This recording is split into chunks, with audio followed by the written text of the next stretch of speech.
Hello and welcome, listeners, to another episode of Tactical Awareness. It's Season 3, Episode 31. We are making our way through Heroes to Zeros in Haqqislam with the Hassassins Bahram. In the series, me and my co-hosts Owen and Dan make lists for all the factions in Infinity N5, talking about our favorite units, why we like them, and then moving on to anything that we overlooked. So let's dive in, check in to see how the boys are doing, and get this one going. Because that way we can actually just talk about all this stuff now. Because hey everybody, welcome to Tactical Awareness. We're back with Jesus Christ, Season 3, Episode something. We're talking about the Haqqislam Hassassins Bahram today. But we got some stuff to do at the beginning up front, because man, oh man, the updates are coming hot and heavy. And our last episode got kind of fucked up because they decided they were going to change a bunch of the army profiles, particularly for nomads. And that is relevant because we just did QK, and that included the iguana, and we totally overlooked him because he didn't have any of this stuff. So look, all this proves is that we have no idea what we're talking about. Yeah. So a couple quick updates. We were just talking about it off mic before we or off camera off mic before we started, which was that the drummers got massively changed. So the drum bot for Pano. They went up in point values though. Oh, and you were just saying that they gained neurocynetics. Well, they gained two new profiles, right? Sort of three, depending if you want to adjust it. But one of them is that now the drummer gets two bots.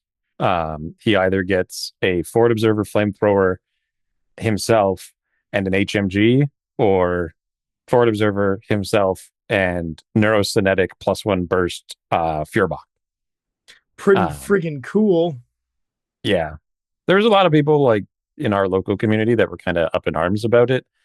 I think this is fine. Like now he kind of competes with the Hetkari and the Crux. Yeah. He still doesn't. They're both better than him at many things, especially mostly everything. Mostly living. Like, living is a big one. Living's a huge one. Like the drummer can now put down range like an obscene amount of gun. He can lean out with an HMG, a flash pulse, and a multi-marksman, and all three of them can shoot you all at once. It's just a marksman, it's not a multi-marksman. Okay. It matters. There's no ammo on it. You know what I mean? It's a longer range rifle, yeah. Right? Like, or he doesn't even look out, and you have to fight an HMG and a flash pulse at the same time. Yeah, and a or the other side, it's neurosynthetic is crazy. He can have his Fuhrbach just sitting up on a hill with and they both have 360 visors, so there's no back arc on these guys, and you can marksmanship the bots. Yep. And the bot who has a flamethrower is also a forward observer. So if you interact with objectives, your guy and his dog both do whip rolls to do objectives. So it's sort of like a reroll. It's whip 12 and whip 11, but usually if you get one and they're in last launch, they're pretty, we each get our own little token. Let's hand one of those off, and then me and you are going to leave. Yeah. The FO coming with two bots is kind of crazy. Like the double bots, getting bot 5 on all three of these profiles, along with bots 1, 2, and 3, or it's just 1 and 3. Yeah. Yeah, you get 1 and 3. So you get either the multi HMG or the Fuhrbach +1 burst. You never get the HRMC. Nope. So you can't triple down that guy. Anyway, cool profiles. It's neat. They get more expensive. That's cool. They gained a fizz, which is cool. Yeah, they went from 8 to 9. And you got a heavy rocket launcher instead of a light rocket launcher on Drumbot 4. Yep. I mean, just the fact that you can have a neurosynthetic Fuhrbach, that when it dies, you don't care. Who is also BS13 MIM 3, right? So he's like a better fighter than most models in the game. Mm-hmm. He's still a BS13 MIM 3 gunfighter, even though he's a fucking peripheral. Yep. And right. They're weird. They're size 2 as well. So I'm really curious. Is this an adjustment because the box that the drummer comes in has 2 bots in it? Probably. Honestly. Yeah. Like that's the secret, is that like quick add a profile that has 2 bots. We gotta thin this out. Well, we can't do the HMG and the rocket launchers. Yeah. All right, nomads. We gotta talk about the iguana, but before we do, we're gonna quickly talk about how they massacred my boy, the poor fucking gator. Just got his mind dispenser became cyber mines. Bullshit. I like it better. It's basically not lethal now though. Cyber mines suck. Look, it's a toolbox. Suck. Basically EM ammo. They suck. Or am I getting that wrong? No, they're not. They're against hackers. They work against everyone and cause the stun effect. So it's not just against hackers. They're not lethal. Anymore. Okay, but it's not lethal. Like it's just the idea was that it causes stun. It's just they suck. They're terrible. I hate it. I hate that they got a non-lethal mine and then they lost CC attack -6, became -3, and they went down 1 point. So their mine became like significantly less good, and they're less depending in melee. And to make him cheaper, I don't think he deserved it. I don't think he was used often enough to get a nerf. That's all I'm saying. There's nothing better about him. The only thing is that he's now better against enemy heavy stuff. Because a shock mine didn't do anything to other tags and big infantry, but a cyber mine means that those guys are screwed because it's going to either immobilize them, or if there's some weird variant who doesn't have heavy infantry, remember. Because if you get hit by a cyber mine, you get immobilized. Yeah. Oh, it just causes which one? Yeah. Heavy infantry, immobilize B, and it's 2 saving rolls against BTS, damage 5. Gotcha. So it's also likely. Like, it's not just that, like, it means that, yeah, he's not just killing all the little people when he does a pie slice on them. So, like, against smart, like, camo guys, he's not as good. Yeah. But against the bigger stuff that... He will uncamo them by making them make a save. That's potentially, yeah. Well, I just mean, like, I'm thinking, like, the Mim 6 sniper who's going to fight him that he didn't do really good against before, but he would shoot the mine, and now it's like, oh, do you want to die to the HMG or die to the mine? I get it. I'm just going to echo back your own words whenever we've talked about this before and be like, yeah, but they're not dead. Right. Like, welcome to 12. Yeah, that's what I mean. Since the start. It's like, why do I have to leave goo guns? I just don't see it as having been necessary. I understand there's utility stuff. I'll have to alter how I play with it. I'm sure I'll have times where it's really good. Nerf the Gator, yeah. It just feels like take away his NCO. It feels like it wasn't required. Add 1 point, take away NCO. take away NCO. Take away TACWare and NCO. Like if you're fighting against another tag and you put some mines down and you use a few more PS7s against them, they're just like think and maybe take a wound, probably don't. It's like, who cares? I have a jazz for mines. That's what I'm saying. I didn't need the Gator to fight the fair enough. Fair enough. You're awesome at hacking, so you don't care about I had a jazz for that instead. All right, let's talk about the iguana. Now that I've vented about the Gator. Huge glow up. He goes up 1 point. He gets a mine dispenser. It's like a shock mine. He gets what my Gator had. He took it right off the Gator. Just stole right off the Gator. Gets no wounding cap. Gets transmutation at escape system -3. He's gained a wound. And got no wounding cap. BS increased to 13 on the operator profile. Move went to 6-2. Arm increased to 4. Dodge +3 specialist, no wounding cap. ECM hacker -3 repeater. And shock mines on the operator. So, yeah. It's kind of insane. I mean, that people who think that there's a formula. Yeah. You either admit that this is what the formula was supposed to be, which means there's a whole bunch of models that are not on that formula, or you just accept that it's not. So I guess they didn't technically give him an extra wound. They gave him no wounding cap. So we should argue that he didn't actually. No, they did both. They did both. I don't see a profile. He used to be 3 with transmutation 1. No, because then he was 2 wounds on the other. He was 4 with transmutation 2. Doesn't he still have 4 wounds, or does he have more now? I guess if he was 4 with transmutation 2, give him an extra wound as an iguana. Yes, instead of the operator. No, because he gained your wounding cap. There's nothing on the change log that says he had an extra wound. Okay, then he just gets 1 extra wound. No, but they changed escape system 2 to escape system 3. Yeah. So you spend 3 wounds. He spends an extra wound as a tag. And then he has 1+1 when he gets out. So he's not a 2 in heavy infantry anymore. He's a 1+1. And they give you the no wounding cap on the tag profile to represent it. So that's what I'm saying is you didn't go to 5 wounds, right? From 4. I'm just making sure we're clear about that. I mean, no wounding cap with shock immune is 5 wounds. Yep. Yeah, for sure. So and it means that now he's in the tag longer, so he keeps the higher stats and the repair stats longer. Yeah, he does. Which is great. Right. He is only armor 6 though for a size 7 tag. Yeah. But that's the only downside. Other than that, he's still really cool. And he was in QK, so we needed to mention it. Dart lost to CC for some reason, became a specialist. Thank God, finally. Got a viral TACBO +1 burst. I like that. Lost her shock CC weapon. We are one step closer to my Robin Hook Burst 3 tac bow. Finally, she has a proper bow. I'm so excited. Finally, she's a friggin' specialist, and she has a purpose existing in the game. I mean, she had EM grenades. She had some cool gear, but like, she was a hard argument to take. Well, her competition was Aleph, Kestrel, and military orders. And it was like, none of these people care for you. They don't need you. Yeah, they don't need you. But what are you? I'm an infiltrator who has camo. Well, get out of my house. And a silent, like the viral tac bow, because I'm pretty sure it's silent, isn't it? Silent doesn't come up. It can. Silent's not. Does the tac bow has silent? Yes, it does have silent. Yeah. So it has silent, EM grenades, SMG, and a +1 burst viral tac bow. Is no joke. How much work it is to make silent work. I tried on an infiltrating or she's got 4 deployment +8 camo. It could work. It could be. It's still only PS8, but at least it's viral. It's DA versus BTS wounds, not structure. Yep. I mean, you have to know what you're hunting with her, but she has a purpose a little bit now. Yamabushi got a chain rifle, tac bow +1 burst, Panzerfaust for 15 points. Sure, make the Yamabushi better. Give us another one. Why not? +1 burst tac bow. Shurayuki is in both fire teams now, and in Shinabute gets Senku labels. That's pretty freaking cool.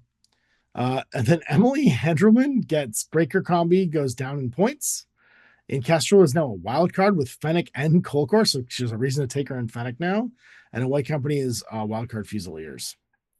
So that's her getting Cold Corp is actually nuts, by the way. Yeah. Because she gangs up with the stupid Jackals and Magistrates now. Jackals and Magistrates, yeah. And so it's easy for her to get that extra burst or special dice on her EM grenade launcher. She's a reason to go full AVA with the Jackals. So you used to take 2 Magistrates, but she's like a reason to do like offensive Jackals.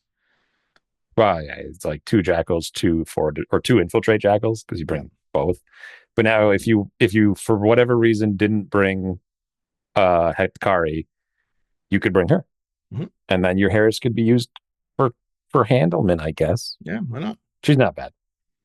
She's neat. X-Visor, Breaker Combi. She suffers a bad case if I get shot and I die.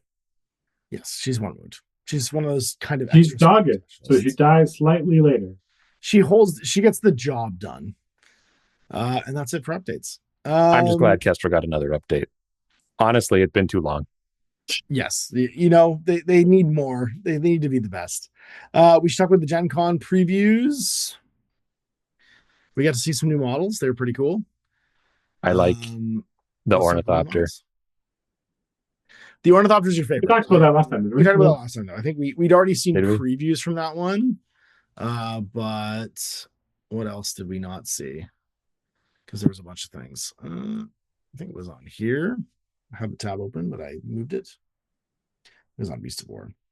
I mean, the next wave is coming. That's probably the big one. Let's talk about the next wave. We're making combined army. Okay. Do we want to put our votes down? Does this replace Onyx, or is it going to be sectorial number 4? They're bringing back like. I think they're just going to add. I don't think they're cutting any more sectorials, buddy. Yeah. There's no way they take away Onyx after. Yeah. And that's our next thing. So you could just quietly change the name, keep every single model who's in Onyx, and add Achilles and his boys, and Onyx would just be better. It would just be like, oh, we're a good faction again. We got a disco ball. Maybe. For sure, because Onyx suffers the case of I don't get to do anything. I don't have smoke. I don't have a disco ball, and my highest BS is 13. I still like Onyx. Life is hard. Yeah. So regardless, probably a new faction for Combined Army. And then all of the cut sectorials are coming back. They're bringing back Caledonians. They're bringing back Merovingians from Ariadne.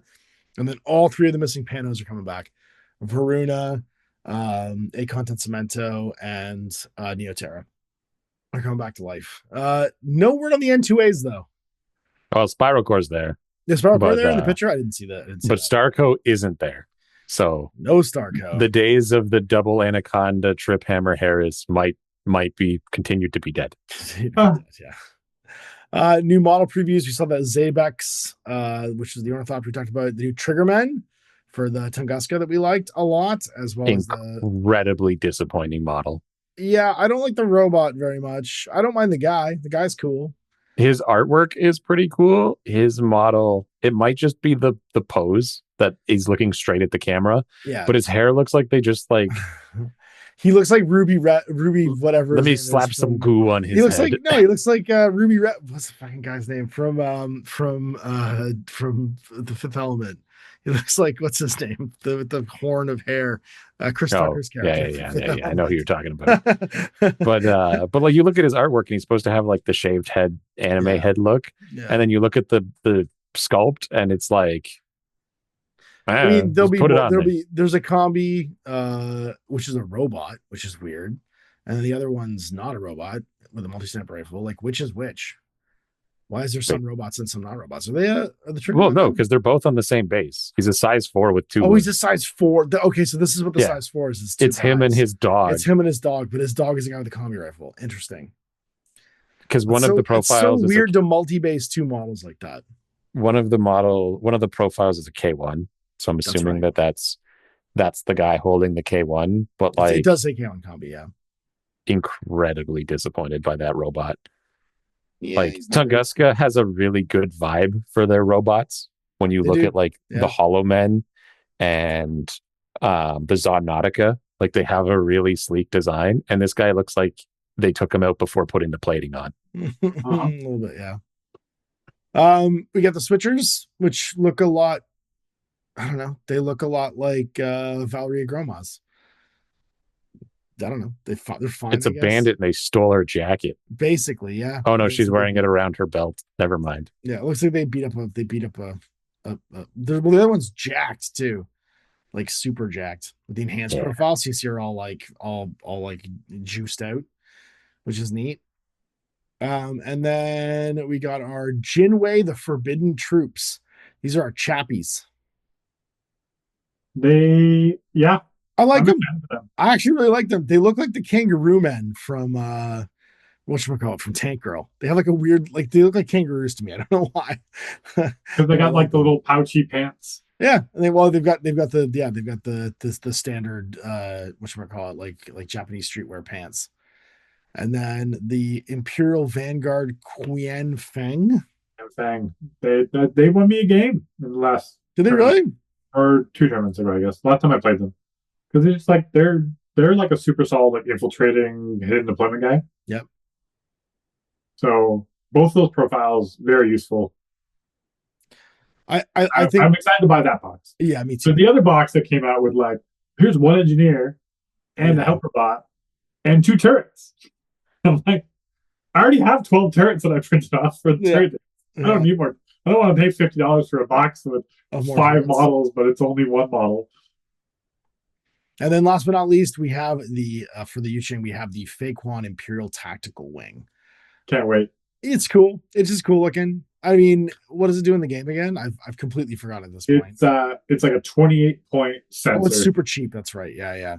It's the super cheap sensor. Super cheap with non-lethal weapons. With the plus 2 burst EM carbine.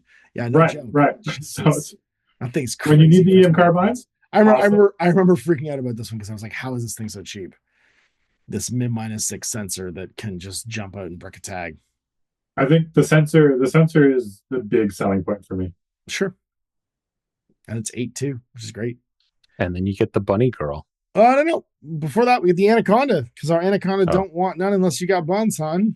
And I love this guy because he does look like a mercenary tag, because he's a tag wearing a backpack. And that just makes me really happy for some reason. He's got his machete. Although in this case, it's like a weird, almost like an axe now. He's been watching a lot of Avengers. Something like that, yeah. And then he's like, Thanos had a bright idea. I want a blade that's 2 blades, and I hold it in the middle. I want a buster sword that I hold in the middle. Yeah. How do you think he gets it in that sheath? He doesn't. The sheath's for something else. Or maybe it folds up. Who knows? Maybe Who it's the knows? gun. I think There's the a gun- sheep. Yeah, On if his you look hip, at the like that thing on his hip, what's going on there? Is that another gun? I think it's another close combat weapon. I think he just hasn't drawn the other close combat weapon. I think that's like a whole other sword. It's like a chain sword. I hope he gets a glow up. I love him so much. I hope he does too. And then we have the ITS exclusive, which is Sasha Treasure Hunter. Yeah, and who knows what this thing is? I got all the rules for her. Did you want to see it and which faction she's in? Yeah. Which faction she in? She is in Torchlight.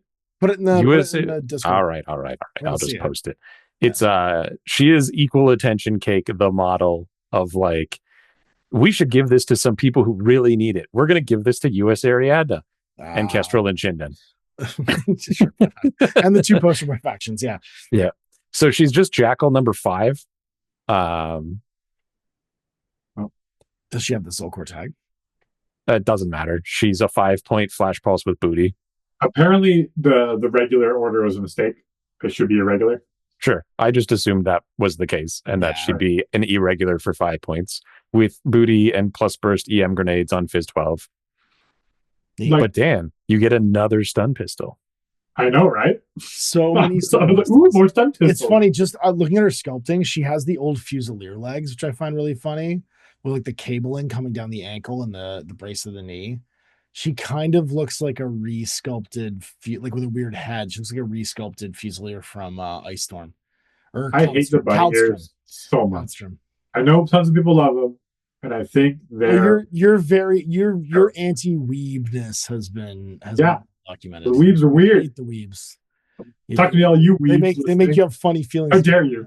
Yeah, I'm calling you out right now for all your weird boners. So the preview is cool. I'm excited to see these factions come back. I'll be honest, Jordan's gonna lose his mind, but like get some faith back, because he was really bummed that he had 3 armies that went away. Losing his entire Pano collection to an edition change did not go over well with Jordan at all. So I might get some Infinity games in. Purely. You want to do something depressing? What's that?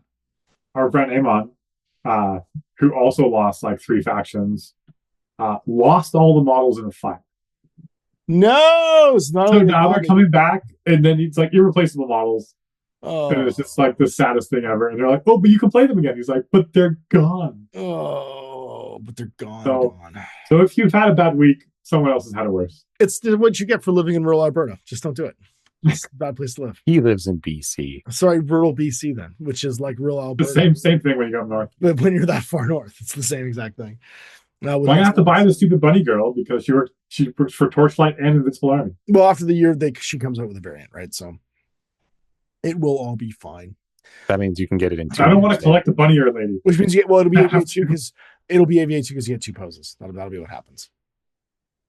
Is that what happens? No, she's the character. Is she character? Sasha. Is that a title? It's a title. It's Xenotech Hunters. Yeah, she'll be like the current one, which is a type of bugman, right?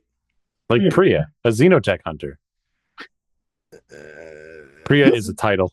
Yeah. You're just only allowed one. What do I know? Isn't the current one a thing? We'll find out. What's the current one called? What's the current one called? All I know is I'm really glad that Kestrel and Shindan got her. Yeah. Because if there was anyone who needed this, it was US Ariadna. Guys, we might get an HMG. We got a new profile in the last 10 years. This is amazing. It's got Mem 6. You're the most powerful model in my faction now. And you're 5 points. Yeah. You just booty your way into victory. You have plus burst EM grenades in my faction. This is amazing. That's the most accurate gun in my army. All right. Now that we're done dunking on a US Ariadna, we should probably start talking about this episode. The absolute opposite of the spectrum.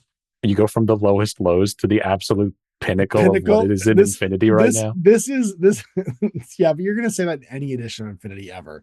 Until I'm wrong, it's gonna keep being true. You say this about so many factions though. So the thing is that this is Owen's favorite faction to play. He won a satellite tournament with them, and he's been playing this faction longer almost than anything except for Knights. This was like your second. I've played definitely more than Knights. They put more games for sure. Yeah, you start Knights first, but this is like the army that you play the most games with, especially in N3. So yeah, like we're coming up on one of Owen's favorites. So I should probably let you take the lead. I got my army in the Discord first, but I'll let you go first. I put my Whatever dog water army in the Discord. This is your nonsense army. This is my nonsense. Is this the nonsense that you took to Cold and Carbonite, or is this the one? This is the one that I was not supposed to bring. I didn't intend to bring this. My favorite thing about this list, before we go any further, my favorite thing about this list is it has a Shakoosh pilot in it, but he doesn't have a Shakoosh. That's your favorite part? You don't like the 7 regular orders? That wasn't enough? It only has 7 regular orders. It has a full 15 models and only has 7 regular orders. This army's out of its mind. But you won Cold of the Carbonite with it, which makes me so happy. With the infamous pitcher crawl, which was gone down in history now. So go through this list. So double the Seek Viral Sniper, because he's great. He's got 9 regular orders. What are you talking about? Yeah, but 2 of them have hidden deploy. Yeah, let's talk about the fire team chart here first before we go any further, because we should just mention. We're going to talk about it for the one duo I have in mind. We'll talk about it later for mine. The primary fire team for Bahram is actually really good, weirdly. They have a lot of really cool fire team options. The Ghoulie fire team, which can be a Harris or Core, has Barids, Muibs, Govads, Abyssinia, and Saik in it. And you can have 2 Barids and 2 Muibs, which I'm sure we'll talk about. And then the Bahram fire team, which can be duo Harris or Quartz and everything fire team, you can build it off of anything you like. Bakhtars, Lasiks, Muibs, and Govads can all be the basis for it. Then you got a Shakoosh duo if you want, with Abyssinia, Saik, and Muibs. And then your wildcards are the Asawira, Yazbir, Leela, who counts as Ghoulie, and Bahram. So does Yazbir, and then Yara Haddad. So the reason I'm bringing this up is that duo of our boys there, the Lasik Sniper, are an automatic almost include, because they can fucking do everything. Climbing plus. They usually, in the games that I played, harassed with the Asawira, where the Asawira sat 8 inches between the 2 of them so they could get better fire angles. Yeah. The profile's so stupid though. X visor, which means you're good kind of at any range. Climbing plus, immunity shock, marksmanship, -3 religious. You will just hold down. So are the fire teams good because the fire teams have choices, or are the fire teams good because every model in them is the best at its role? Both. It's just both. They're both really good profiles, and also you can mix and match almost at will, because they all have these keywords, right? I think there's a legitimate argument for the viral marksman rifle, who has AP on top of that. That's the one I doubled down. I took what you took, but I covered both range bands by taking a sniper and a marksman rifle. Basically, the odds of that wounding is about the same as the sniper, because the AP makes up for the 2 less damage. Yeah. And because they have X visors, the range bands aren't so bad. I brought the snipers because I never needed these guys to move. And that was the idea of the list, that they were just going to sit there. Army. Yeah. Like the list is literally just called defense, and it's built entirely off the premise that I'm never going to attack you. And I think I went that whole tournament with like a few exceptions, because I did have an alternate list where I basically never active turn shot anybody.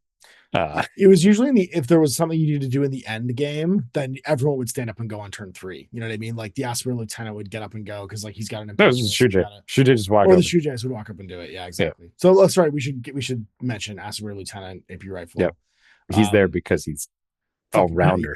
It's crazy that the Lasik with the X visor and marksmanship can shoot up to 40 inches with the marksman rifle, as well as any normal sniper can. Yeah, isn't that crazy? It's bananas. Like they just hit the table. Yeah. The Asawir we should talk about though, because this guy is a powerhouse just in raw stats. He's almost a Pan-O model, 6'2", BS14s, but he's CC23. I think he only now, in the latest edition, finally has competition as like the best heavy infantry. Yeah. And that he has been riding every edition as unstoppable king of HI until this newest edition, where the Hatamoto, the Hetkari, and the Crux Knight came out. And all 3 of them compete with this guy. Yeah. Fizz 14, Whip 13, so he doesn't have a weak stat in either of those. He's armed for BTS 9, 2 wounds, size 2, and he regenerates. He's Berserk +3 on his melee, dodge +2 inches, frenzies, So he does have a downside, right? Because the frenzy's Yep. going to basically take it, and frenzy activates in fire teams now, so he will eventually lose some mods. And then he's immunity shock, martial arts 2, regen, religious strip, stealth. Yep. Has a gun for every job. AP Yep. rifle, viral rifle, boarding shotgun, AP Spitfire. And all of them all have all of them. Yeah. Too. Well, the doctor profile doesn't have the Spitfire. So you can't have Yeah. Dr. Spitfire, but you can have Dr. Boarding Shotgun. AP rifle, shotgun, nanopulsar. Burst 3 boarding shotgun for 35 point doctor. Dr. Shotgun is this guy is the guy you used to take in your Knights Fire team that we call Dr. Shotgun, because he was the guy that when you got too close, the doctor was in and he would just click clack. Yeah. The fact that he doctors on 17s as well.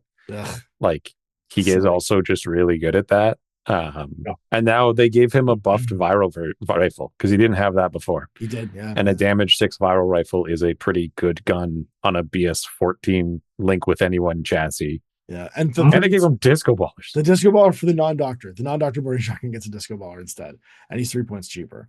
And the lieutenant options get the AP guns, so the Spitfire and the AP rifle is their 2 gun options. Yeah, just he can break boxes because he's got a DA close combat weapon PS5. Like he's just a fucking machine. Yep. And giving him frenzy keeps his point cost down. So there's not one of them that's over. Religious troop also gives his point cost a little discount because he doesn't have courage, so it is a little annoying. But he's with 14, so like, fine. Yeah. If you want him to go back into cover, and then regenerate means he doesn't need to bring a doctor around because a Fizz 14 regenerate. If they don't put him down, he tends to just pop back up. Yep. In the states phase, just you can't trust that guy to stay down. No, 70% chance he just walks back up and just goes like the. He's Boris the Blade from the fact that he might stand up and just he might just sail 8 inches over and hit you with a CC-29 just to like, hey loser, bang. Yeah, I don't care who you are, I'm going to break your legs now. It's no joke if he needs to do a gap close kind of thing. Yeah, exactly. Look, I only have like a 45% chance of critting. That's right. Is it 50? So those are your first. It is 50 because 20 counts. Yeah. Those are your first 3 models. Let's talk about the 4th one, who is infamous because you immediately bought 2 of these guys, and I did immediately, but I pretty immediately got one. This is Sundog, but he is the jankiest heavy infantry. He's the ridiculous. jankiest. He's ridiculous. Yep. BS attack SR -1, so all of his shots are -1 to save, even if they're non-lethal. Camo 1 use, courage, decoy. He doesn't have any non-lethal guns. I get what you're saying, but it would apply. Forward deployment +8, remote presence, and then he's just loaded for either reactive or active kill. Yep. And he's got all the guns except for the Fuhrbach doesn't have an active profile. Correct. So AP Spitfire viral rifle or Fuhrbach in the Neurocinetic camp, and he gets +1 burst on the viral rifle, or surprise attack -3 mine layer on the viral rifle +1 burst, or AP Spitfire surprise attack -3. Have you ever used the active turn ones? Nope. Yeah. It's like the viral rifle mine guy is pretty cool. I like, if there was one that I would bring, it'd probably be him. But then the problem that you run into, in my opinion, is like that guy could just be 2 Lasiques. For the points. Yeah, just about. Right. Like it's very, like, the Lasiques are slightly more expensive, but 2 Lasiques are just better than he is at it. They're better shots. They're not quite as tough as him, but they have mimetism. They're better shots in some cases, because he's BS 13, Fizz 14. Well, they all have marksmanship built in, right? They do, yeah. So like they kind of are just better shots than him, unless they have albedo or whatever. But no, the Neurocinetics profile, because he's got camo decoy, so you're putting down 2 camo markers. And it could be, so they're gonna know when this is or isn't. But they aren't going to unless you take one of our other friends that we'll talk about later. Yeah, Mr. Delamy. Yeah. And so you can, and the problem is like none of those guns on that Neurocinetic profile are a good story for the receiving end. Whether it's the damage 5 AP Spitfire, which is an AP HMG. Yep. Right. A viral rifle that's burst 4, which means it's a damage 6 BTS gun, or just a Fuhrbach, just a double tapping Fuhrbach on BS 13. And you got one of each. So you have the AP Spitfire and the viral rifle. So you have something to hunt armor and something to hunt BTS. Right. Which means my opponent, it means I can play range bands better because the viral rifle's problem is that it's only 16 inches. So yeah, he gets that plus 8-inch deployment, but that means he only fights people when they leave their deployment zone.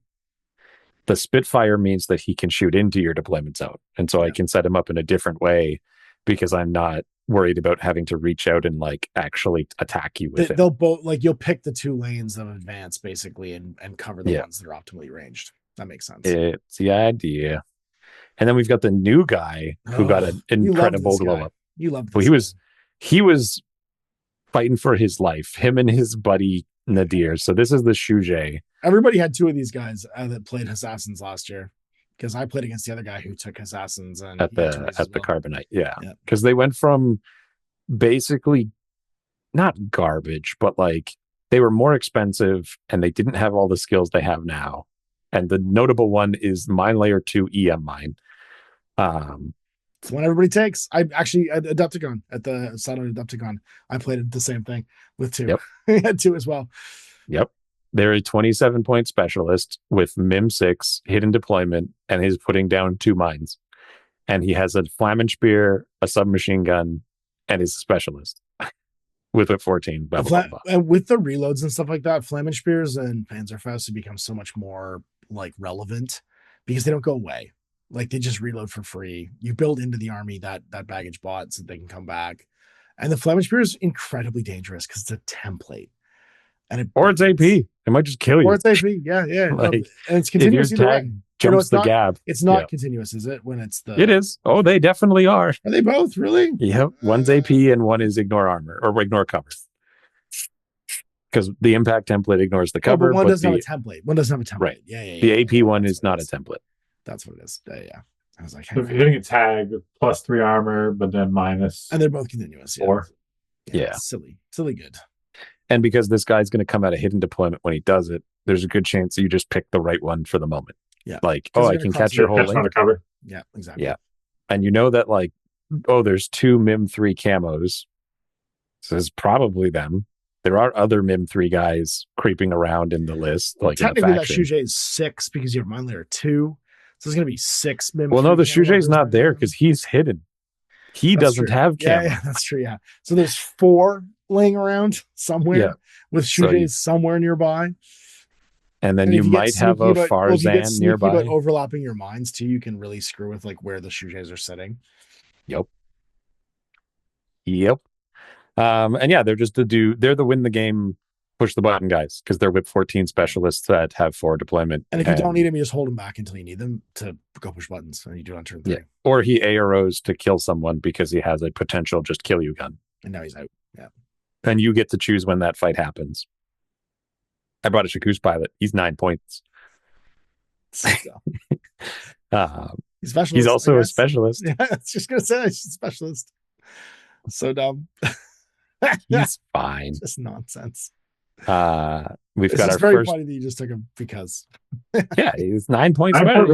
He's a 9-point regular trooper. That's like one of the cheapest regular troopers. You only get one bot. I got it, and then you get your mutt. I got the first of 3 mutts. Yeah, but he's the only one in this group. And then I bought a Barid. He's my other. He's the one without a jammer too. He's your smoke grenade one. Yes, he's there to throw smokes. That's why he's the one who gets all the orders. The other guys are fighting for their lives to get the jammers off. He's there to do an actual job. And then the last guy is the Barid, who he, in my opinion, used to be like one of the uncontested best hackers. It is no longer uncontested. There's a bunch of people who are now. Usually with names, though, I would say this is one of first point cost. Because his biggest competition is the Dartok. And that's his real enemy. Because the Dartok is almost the same cost as him. Point cost, yeah. Interventors are close, but the Barid for 14 points with the killer hacking device and Trinity -3 is bananas. And the fact they have built-in pitchers, they're linkable. It's kind of insane for 14 points. They're at 14, yeah. It's $1 per point of whip. Like if they were a regular, that kind of makes sense, but you also get a lieutenant hacker and a basic hacker on top of that too. So like you can unlead your army, you get a free order out of them. Yeah, they're great. And literally every one of the profiles, even the non-hacker ones, have pitchers because their job is to do cyber warfare. So like you get pitchers in every direction. If you run out of pitchers, the other one just stands up and does it. The Interventor and the Dartok are probably his only real competition that are within the same point band. And they don't have a name. Yeah. Well, even the name guys, they tend to be like 6 to 10 points more than he is, right? But the other two are only within 4 points of him, and so it's a little bit closer. But each of them are a little different in how they're going about it. Like the Morat one is kind of better because he's a Morat, and so he gets all the Morat. Like I'm immune to isolation, so it's one less threat Whereas to him. The Brit's kind of like a straight line. He's more of a meat and potatoes. Like this just makes sense as to what he does. He stacks a bunch of mods and he kills you.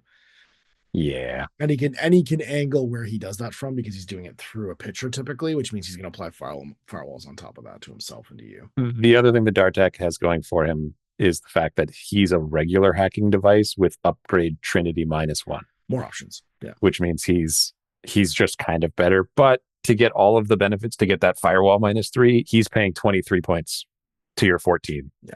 Which buys you a Shakoosh pile. Sure does. And then group 2 is just throwaway trash. Triple Daylamis. triple of the best Daylami. Yep. The Daylami is the Hassassin Bahram line trooper. Or sorry, garrison trooper.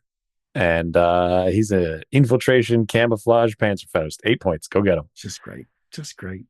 The fact that they're light shotguns and then they gave them boarding pistols. So like they used to be really good ways to get rid of enemy camo because you could just walk up and temple it. But then shotguns changed. But then they just got the weapon to solve the problem. Let's get back to them. And it was like, oh, okay, that's fine. Cool. Everything worked out. Everything worked out. I think all my Daylamis actually were super relevant in basically every game. Every game ever. No, come on, man. Like every game ever. I've never regretted having a Daylami and having them just throw away shoot Panzerfausts at people crossing gaps. Like everyone has to either smoke them out because they're afraid it's a Panzerfaust or waste a bunch of orders, find them, and then they just duck because it's just a regular guy. Like they're never not useful. Yep. And then 2 more Gazis with jammers. Mutts with jammers. Those are the jam squad. We should probably talk about what the jammer does briefly and what the mutts do, because these guys are kind of like, they used to be they're still annoying because the profile they used to have was one profile with every single piece of this gear.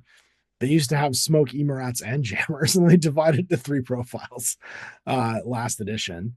But they're a whip 15 4/4 just naked screaming warband, impetuous irregular, with a chain rifle and either a smoke grenade, an Emirat, or a jammer. And the jammer one obviously is the key here because you kind of wedge them into little corners where they can't be gotten to either easily, and you're just throwing out isolates of people that walk by.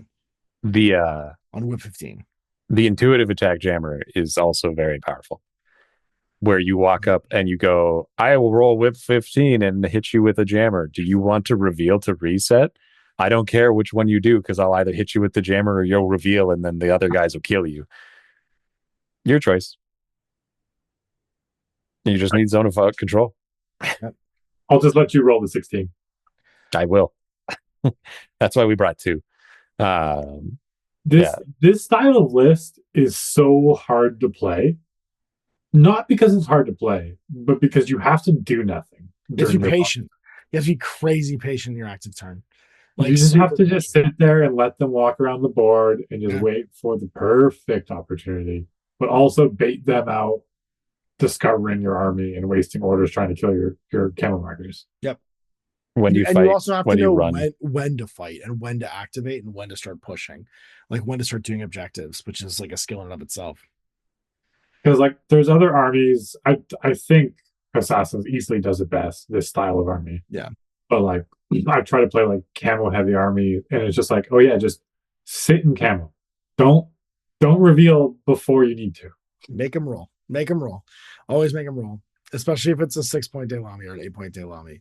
And that is the thing, is this army doesn't not have staying power because the Sundipart Asawira has a surprising durability that people aren't really expecting when the stuff finally shows up. Like trying to gunfight a Sundipart at a cover is a fucking nightmare.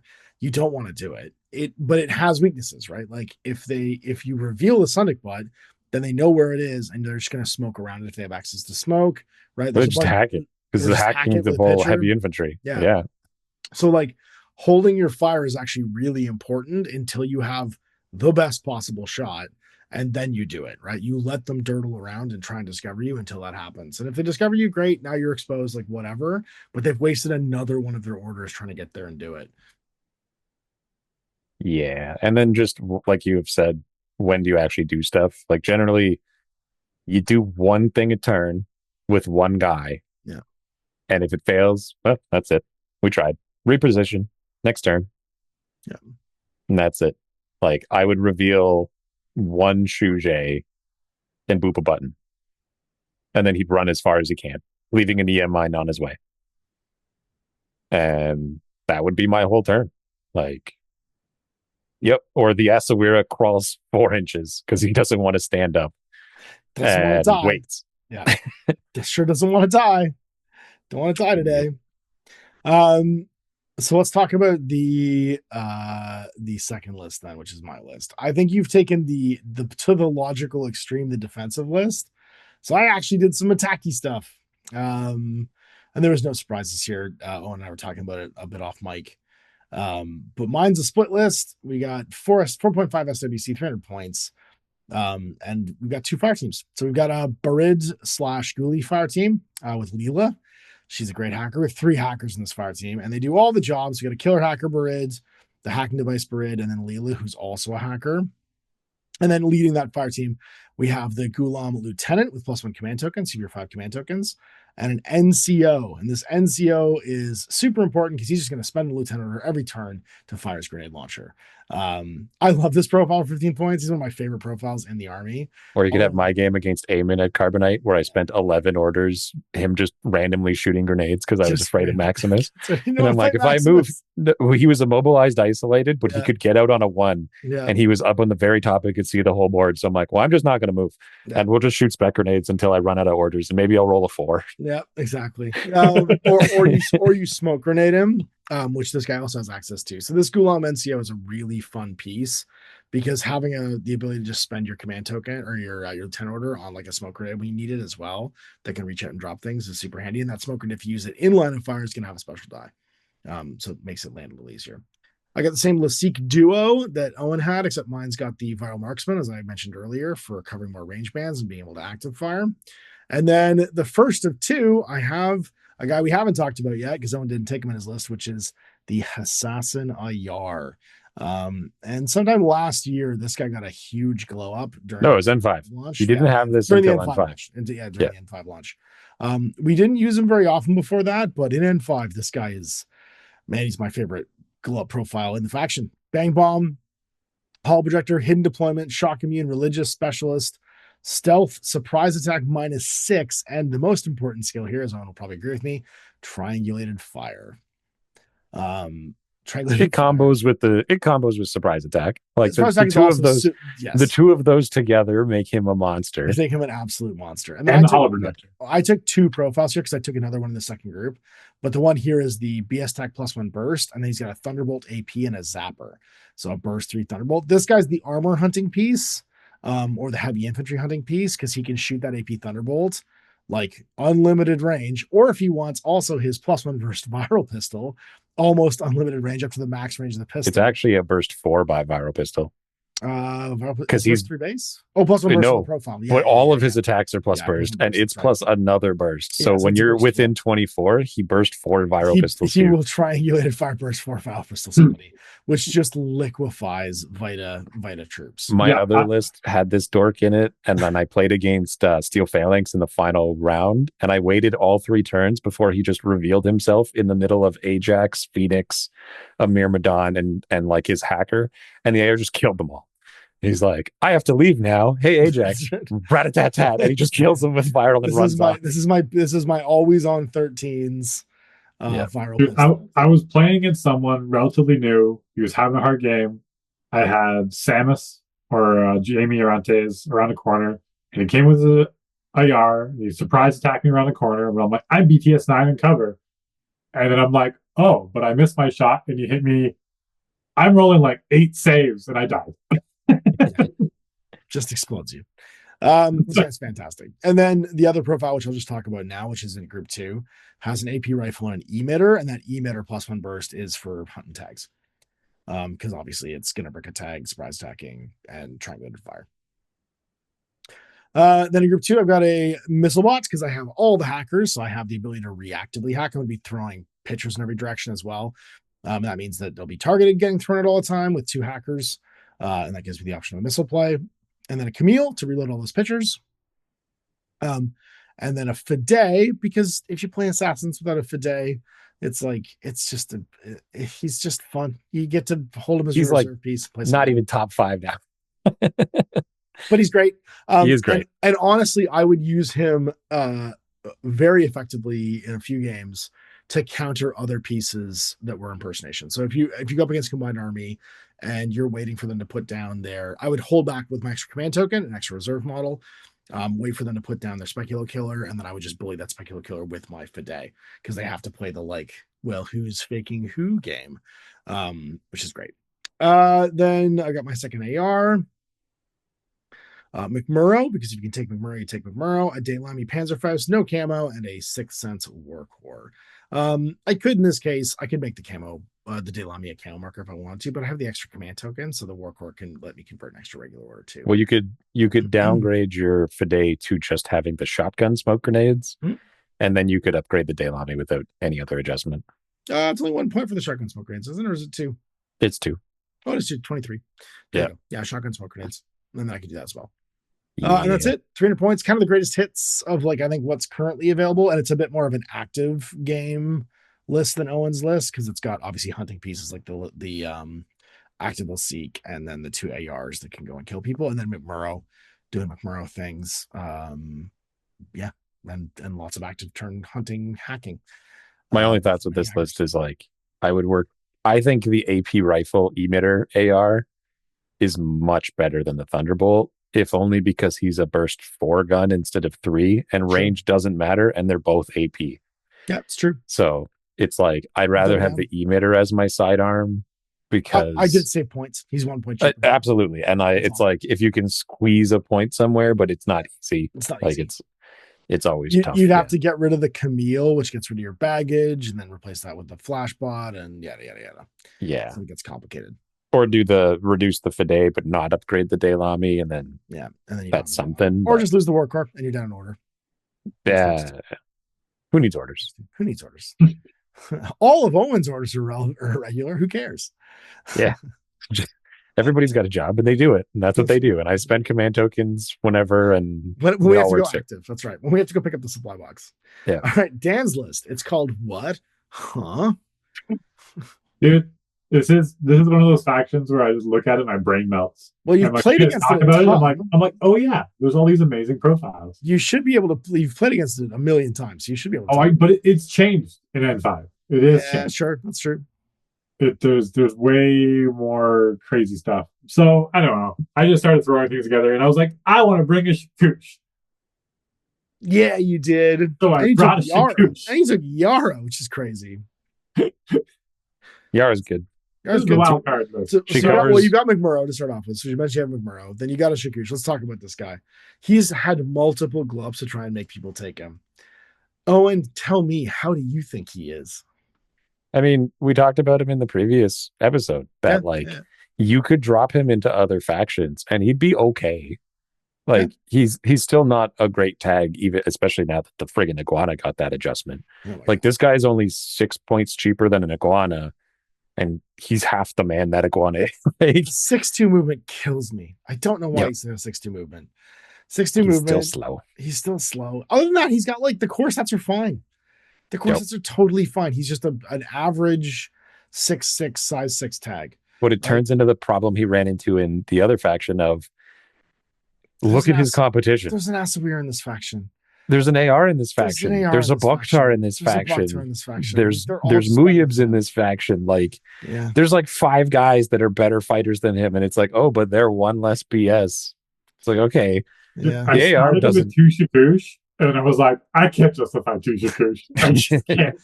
They gave his heavy machine gun profile continuous damage, which is cool. Yeah. That is really cool. It's just not enough. It's just not enough. And it turns into, again, you probably have some Shujays, and they'll do it. If you want to bank on continuous damage. Yeah, throw out those Flemish Spears. Yep, just yeet it. And they can push buttons. and they're half his cost. You get to bring both of them. Yeah, you take 2 of them for the price. For cheaper than him. Yeah. Yeah, I still think you don't want to be you don't want to be looking at a Shakoosh when he does a great job. The problem is that you're basically going into the game down points because there's cheaper guys that do the job he can do, and they're more mobile, like they can get around better because they're size 2, like they're not size 6. It's just they can go pro. The 1, 2, 3 of the Asawira, AR, and Bakhtar in this faction, and it was different. It was the Azrael in the other faction, where the Shakoosh is just like, man, I sure wish I had super jump, MSV, mimetism, tack-aware religious specialist who also has every type of gun. Or I was triangulated fire surprise -6 with the anti-everyone guns. And it's like, what do you get? I got an HMG. Is that it? Hear me out. So for 19 points cheaper, your next selection, Dan, is an AR. Yeah. Okay, so hear me out. So the Shakoosh in this list function as do you have people that have their head up? Yeah. Unlike the AR. And then you kill them with the AR instead.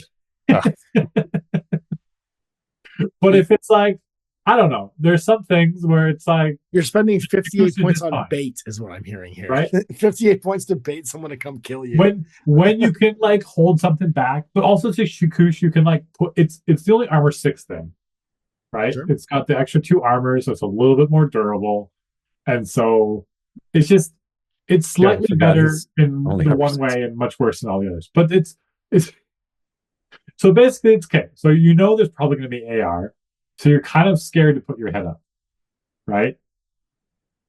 And so you can keep the AR hidden. Are you scared of the AR or the gang of Daylami Panzerfausts or the Sundukbutt who might be there or or the Flammenspier or... Wait, in N4, the Daylamis were cheap and had camo, right? Yeah, these ones don't. Right. Yeah, you didn't bring the camo ones. I meant to bring the camo ones.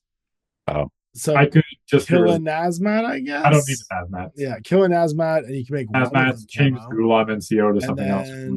No, you can just take the. I can take a cheaper engineer. I don't need the engineer with a turret. Sure.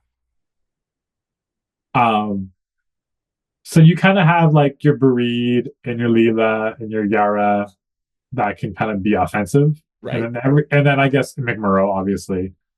And then Shakoosh is kind of like the in-between. So like McMurrow is all gas, wants to attack. And then you got your Yara, Bareed, Leela, Rulam kind of team. And they kind of need to do things. And then everything else is more or less defense. But it's just fun to be like, hey, here's my Thunderbolt total reaction bot.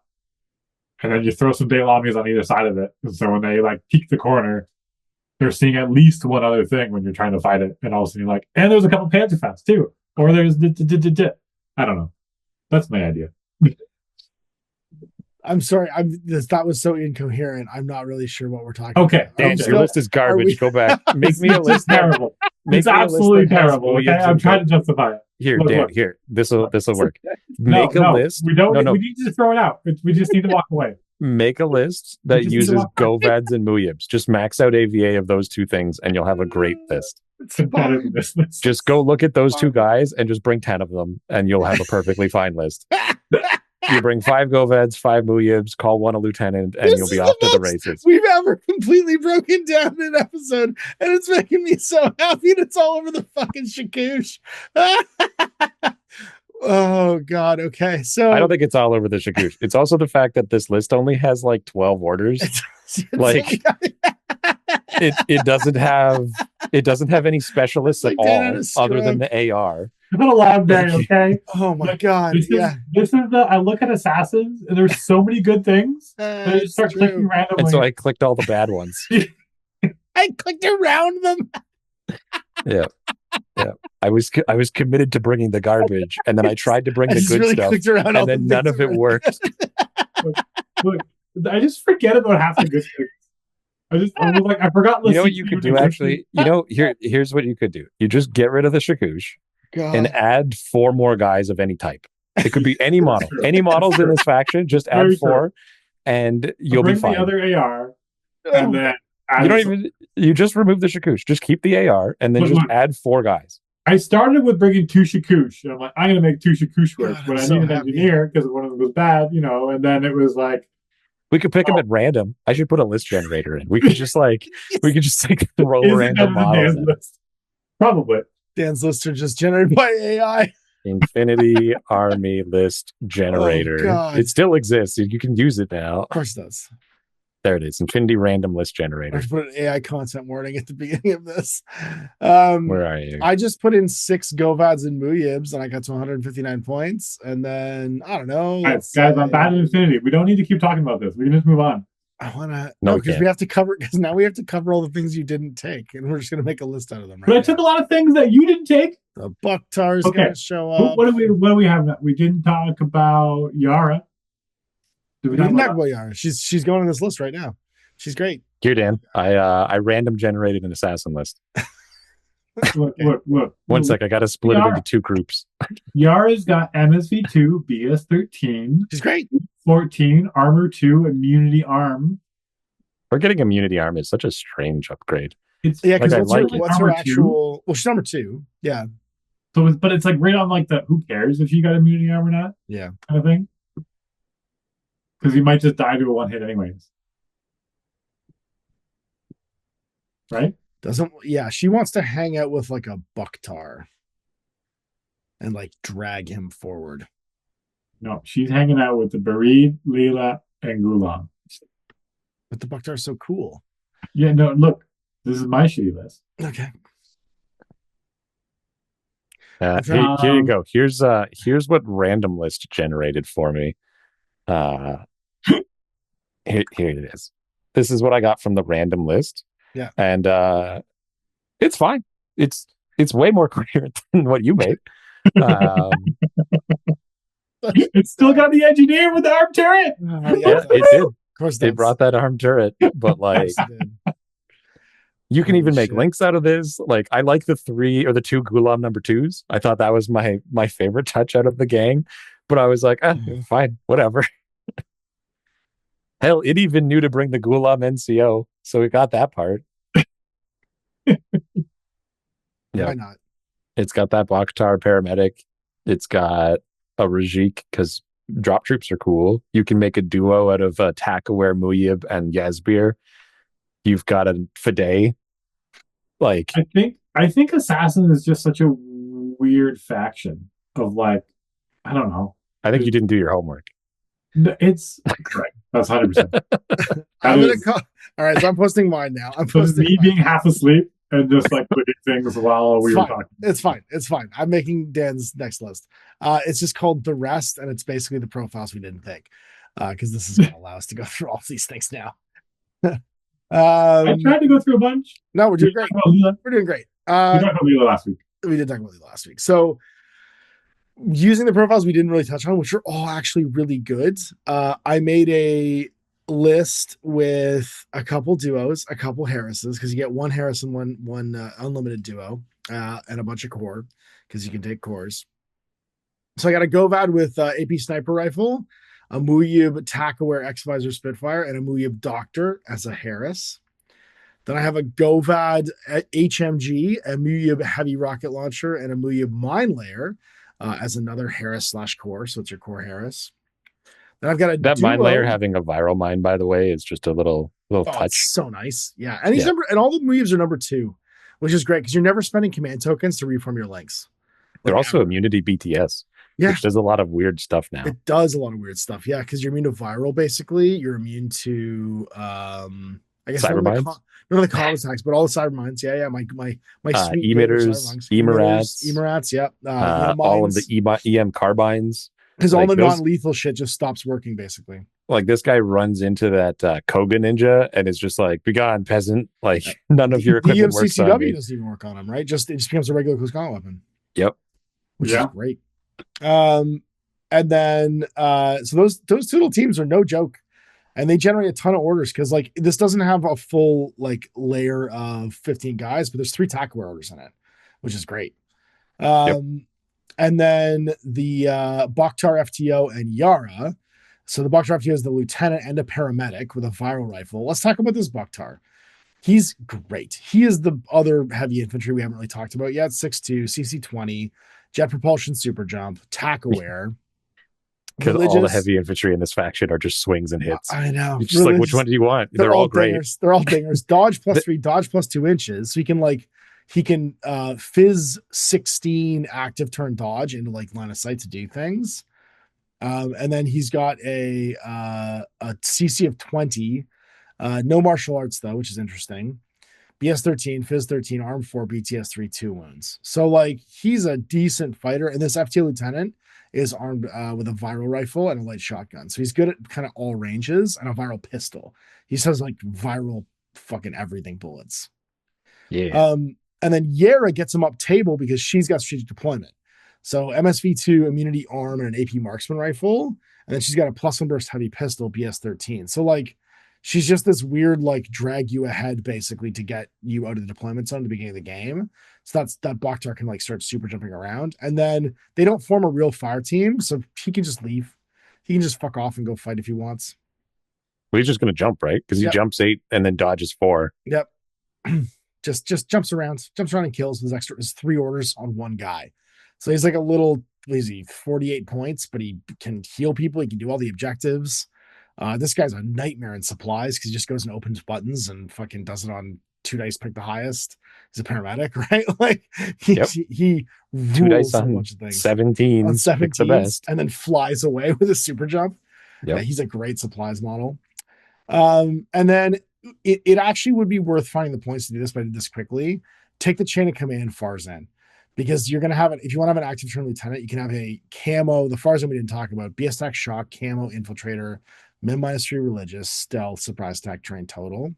In fairness, this guy fights for his life. He does. Like he's now, this is the old assassins. Yeah. Compared to the new assassins. And like there's a couple profiles that you missed that you couldn't squeeze in here, but we'll talk about those too. In a minute. Yeah. And the chain of command one, in all fairness, my experience has been, who cares if your lieutenant dies? Most of these guys are doing whatever they're going to do anyway. You got fire teams in this one. That's the only reason for this is because you're leaning into 2 fire teams. So having a chain of command is handy because otherwise they're going to break when they start. That's fair. Yeah. Right. Yeah. You just can't have the Bakhtar be the point man. Yeah. He has to be the number 2 if you don't have that. Yeah. Like you send the first gang of Muyibs and Govads up because like that Govad sniper is a menace. Yeah. Like he's not the tippity top of snipers because the Lasik is now around. MSV1 though is great. And Warhorse. So he ignores all the mods. Doesn't care what the mods are. He just completely ignores it. If he shoots you, it's a Bravo. Yeah. Yeah. Yep. No, he's real sweet. And his AP shock sniper. You got Al Jabel, who's also gotten a big glow up because they gave him a new model. They made him a new model. So his BS attacks all have continuous damage. So he has a flaming rifle, light shotgun, nanopulsar. His nanopulsar is flaming. So BTS continuous damage. His silent pistol is flaming, which is amazing too. And then he's got a viral CCW at PS5. He's Cunning Plus, impersonation, martial arts 4. So he's got those sweet 2 dice. Religious, stealth, surprise -3, terrain total, dodge +2 inches. He's just great. He's 33 points for like a super assassin, right? He's 8 points or 10 points more than the standard like 23-point assassin. And yeah, he does like actual killing with guns. For the longest time, he was just like objectively worse than the Fides, but now he's just it completely flipped. Yep. Like in my opinion, if you're going to bring a Fide, you bring him first. Bring him first. Yeah. Unless you want to bring more than one. Yeah, because you find that 10 points somewhere. It's not that hard to find cheap guys in this faction, and he is just so much better than a regular Fide. Like guys, I mean, they're all great, but his only thing is he's not a specialist, so he can't go. But he does have a name. Which so the Fides weren't either. They're not either. But like for 33 points, you kind of want an all rounder, right? His thing being that he's just an all round killing machine for stuff that's. Yeah, I kill people. I kill them very good. Yeah, exactly. And I start next to them when I want to start the fight. That's right. Yeah.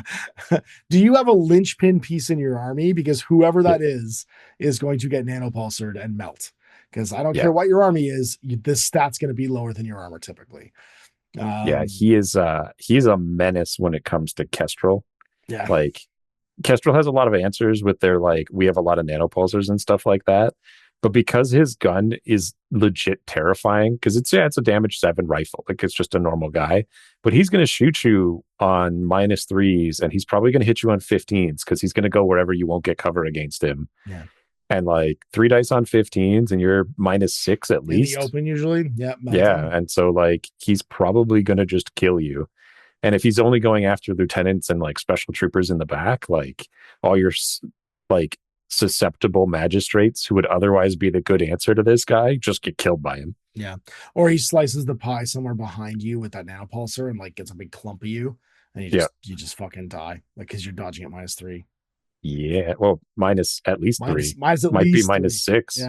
Yeah. Surprise is only attack. for face to faces and nanopulsar. Oh, that's rolls. dodging would be a face to face. It's not because nanopulsar. Oh no, that's right. He's not rolling. He'd have to intuitive. You're right. You're right. If he intuitives, it would be. Yeah. Which again, he could do. He could intuitive a camo marker with his melting nanopulsar. And he's whip 15. Sure is. Which is the roll that he needs to make if he wants to just deploy in your deployment zone, like in your opponent's deployment zone, because impersonators can do that too. 75% chance. I think the surprise attack works. No, it needs to be face to face. Ash is right. Yeah, because he doesn't roll a roll with his nanopulsar to shoot. It's a template, and so they're rolling. It just says CC attack, DS attack, or comms attack, and it poses a mod to. So what dice does he roll? Because the requirement for a face to face is you're both rolling a dice, and that they directly affect the other person. Does it say face to face? It never says. The effect is just the attack imposes an additional negative mod as shown in round brackets in the unit profile. It only applies to the target of the attack and applies to any skill roll that attacker performs an arrow. It does work. Oh, there you go. Doesn't need face to face. Cool. Surprise burning nanopulsar. There you go. -6 burning. I can't build a list, but I can get some rules right. Yeah. Dan's the only one that can functionally. The thing is that neither of us are literate. And then 2 Daily Music Panzerfaust obviously rounded that out. So what have we missed? So Avicenna is the first one because she only really shows up here, and she actually got a weird buff because she also got immunity arm and no wound cap. Yeah, she had no wound. She had no wound before. She did, but immunity arm means she's shock immune now too, right? Or she's everything. She's actually kind of worse. Shock. The viral kills her, but she's more durable. She's more durable. Now, I mean, she doesn't make that top 5. I will never pay 28 points for a doctor. I don't care who they are. Doctor 18 with sort of 2 wounds, but I have an Asawira who's Doctor 17. How about for 26 points? I get a Muyab. Maybe I can have a Muyab doctor for 26 points. Immunity BTS, number 2, religious, all the fight stats. Has armored, links with everybody, counts as everybody, brings extra. Yep. For 2 points less, I can have a Muyab. Why would I never ever take her? Ever? Just got the whip 15 flash pulse. Sick. Everyone in this faction is starting at whip 14. No. Like, not a chance. All right, let's talk about Yazbir. He got drop bears. Isn't it cool? And a bang bomb. You get a +4 bang bomb. SR -1 BS attack, so his fire rifle's more dangerous. Light shotgun +1 burst. Martial arts 2. Again, he's one of these named characters. He has a parachutist profile with decoy 2 for 32 points, which is kind of neat. He's kind of a mini Seamus. He's 32 points. But he's 32 points. And he's not, and he's 1 wound. Immunity there's shock. Like almost something you can do with the 28-point FTO guy. Yeah. Like if for whatever reason you felt you wanted to have your Gulam team go do something. But then you just take Yara or Leela. Yes. Who are better at fighting. He's good at surviving with the bang bomb and immunity shock. And he's a stealth specialist. I just mean like he can roll dice better than they can to defensively do that. But he's not going to fight as well as they can with no visor and no like shoot skills. Yeah. Except for he'll do damage more with the viral rifle, I guess, if he's fighting Vita troops. He'll make one of my list, that's for sure.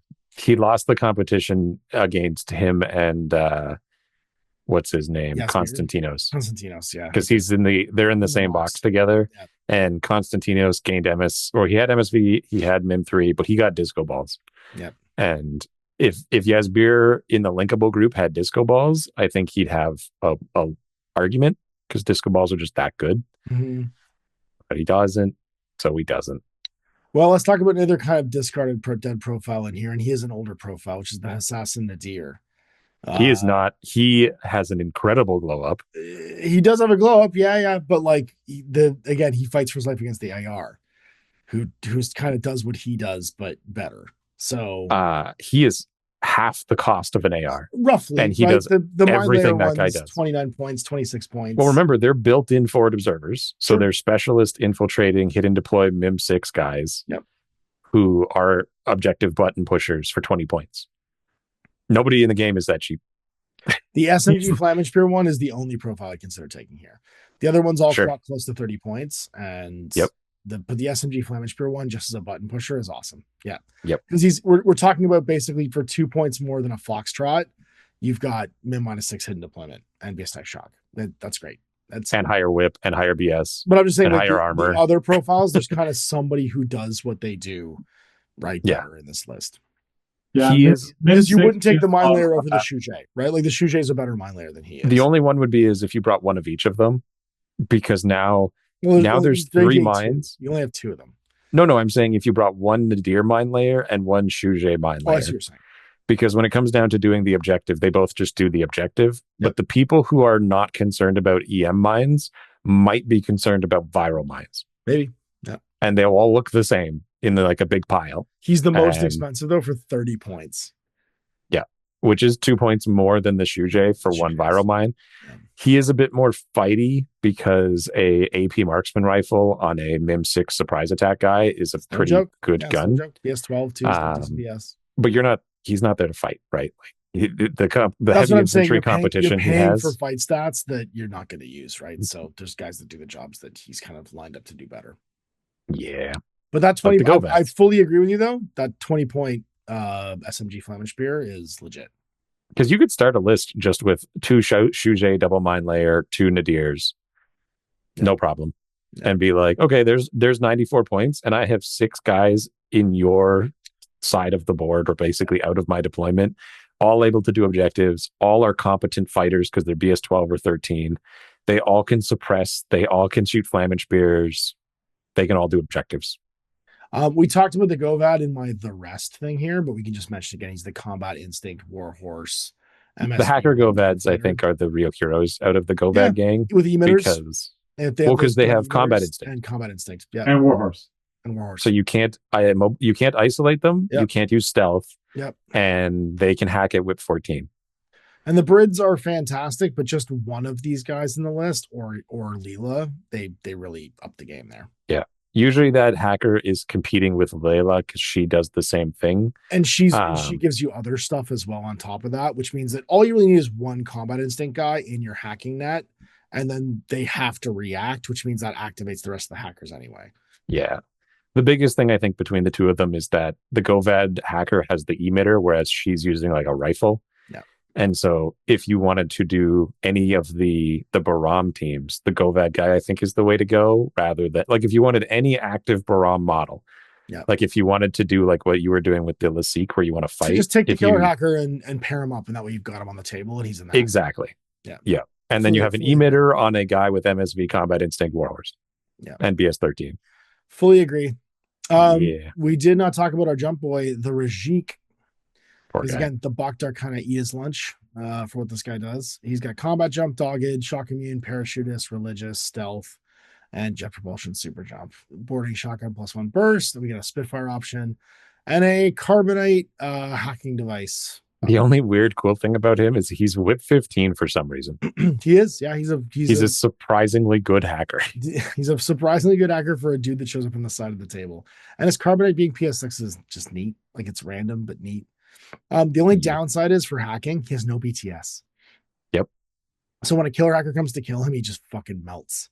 Yep. He has no ability to unless. Now, in fairness, you are not afraid of a killer hacker in this faction. No. That killer hacker is going to be ducking and hiding. Yeah, that guy's died turn 1. If the Breeds didn't get him, then the Govad did.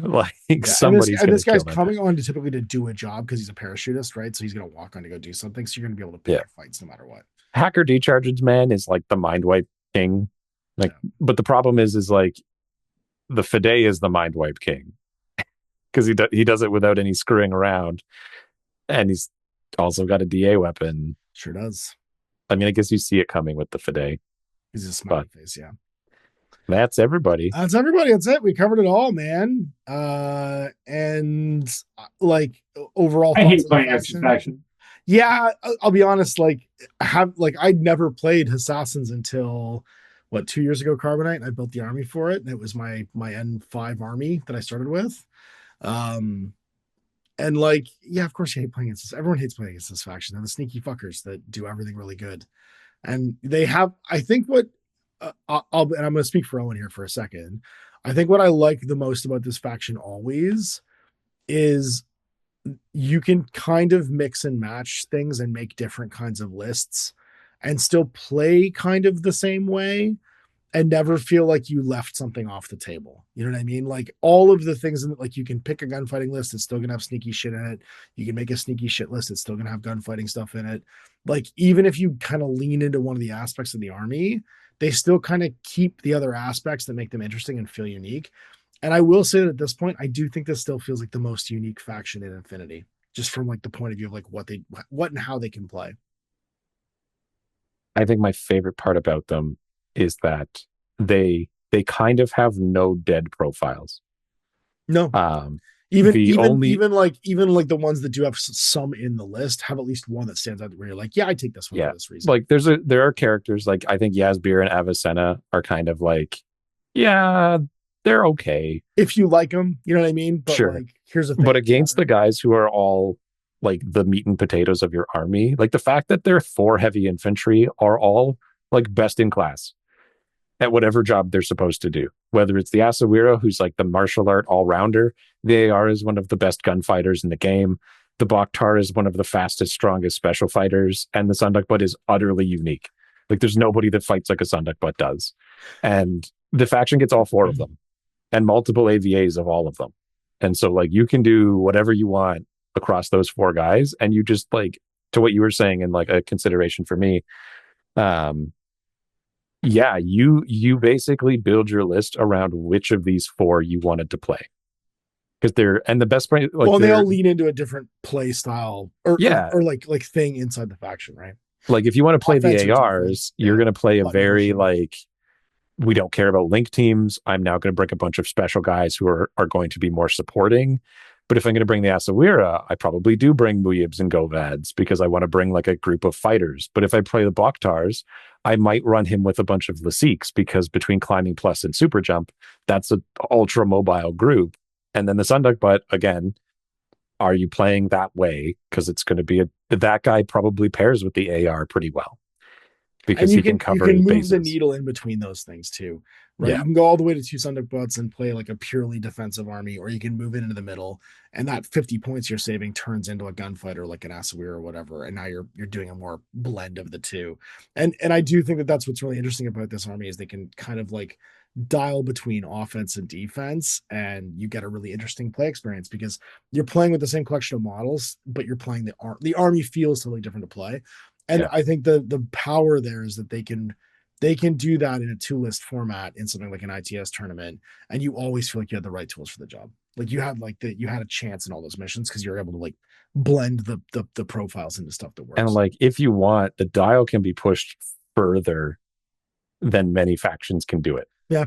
Like, their ability to dip into like peak fighter can go really far. Like, the AR is a nightmare. Like, you've used it. I'm sure it's been used against you. When that guy has an AR, the time is going, like, the swords of Damocles is like over your head. You know he's out there because you can like math out, okay, that guy hasn't revealed yet. But when he does, you're going to lose something.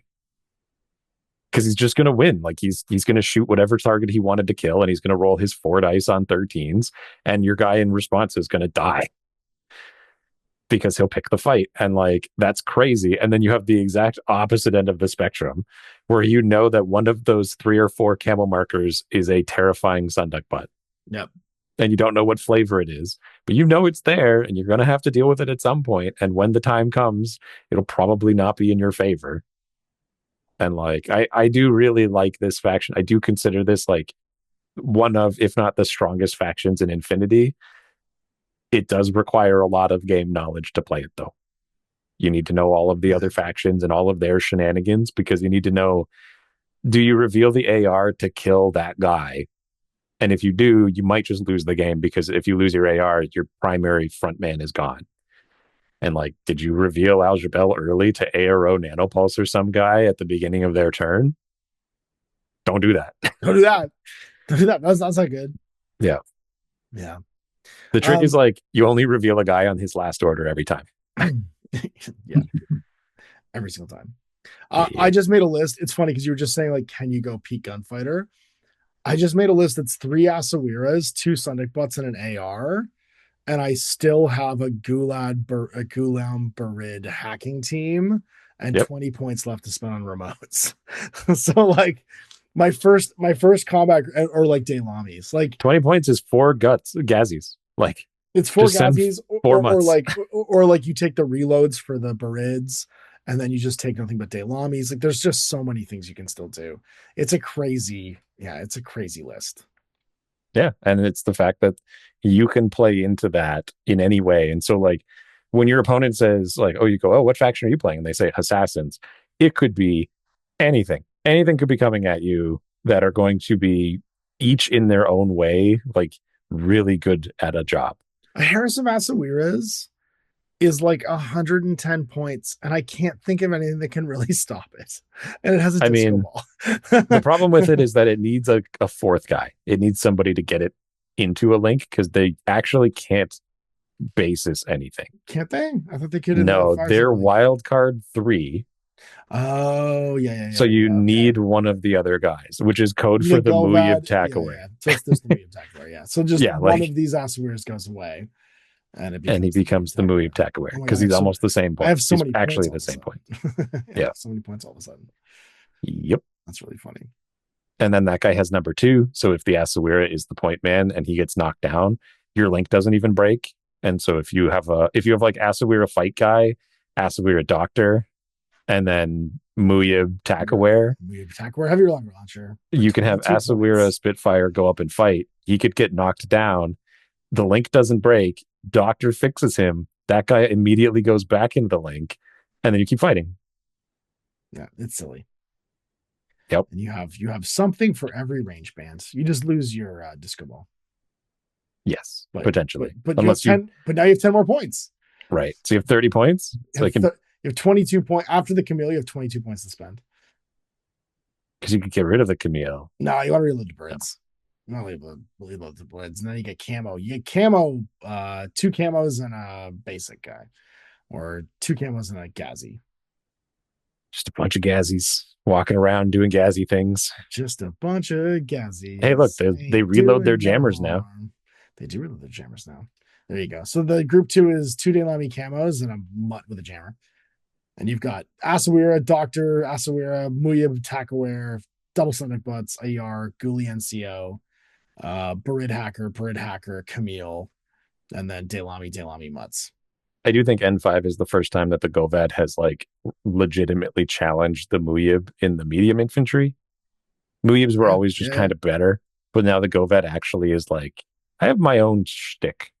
Like, because they never got 6th sense. Absolutely. But now having Combat Instinct Warhorse is 2 steps closer to 6th sense.